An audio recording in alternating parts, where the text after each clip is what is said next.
the focus on the wealth channel and the type of investor in the wealth channel is very different than the institutional investor that our industry has typically serviced as a client.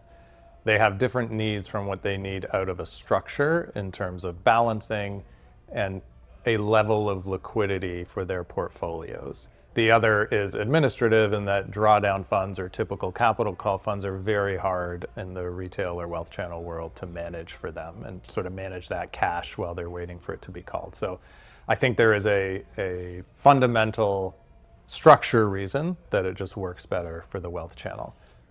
At AGF Capital, you manage about $14 billion. You have background in real estate as well as with Brookfield. And so why don't you talk about that a little bit more, elaborate on the liquidity space. I know you like to educate people.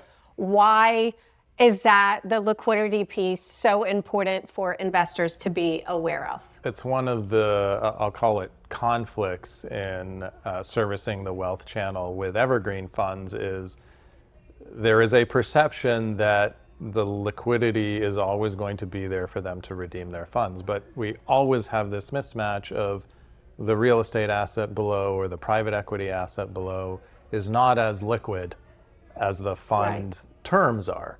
And so investors really have to understand that there may be a level of liquidity, but they should be thinking about it in terms of where it sits in their portfolio as not the place they're going to go to get liquidity, at least in the near term. So I think that's one aspect. The second aspect is if you really want to see the benefit of a strategy like private equity or real estate, you need a certain amount of time for those returns and value creation to generate. It's not quite the same as sort of timing the public markets and those types of strategies around momentum in the public markets. You have to let the underlying assets mature, let the managers work them, let them monetize.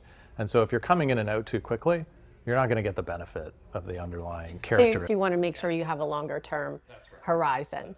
Was there anything on the panel that you wanted to say that you didn't get a chance to say? Or if not, then a key takeaway that you want to make sure that the audience is aware of, just looking out for investors that may be new to the space? The one thing I would point out to investors is we're at a period of time where there's a lot of new evergreen funds. And new evergreen funds are populating their portfolio right now utilizing secondaries, which is an excellent tool to do that, in that you can get diversification on day one, which the investors will want. They won't want all their new investments to be the same vintage 2025 as an example. What the investor needs to understand, though, is the return profile that gets generated in those early years. A good amount of that is the secondary liquidity discount. So the 10%, 15% discount that they're paying for those secondaries.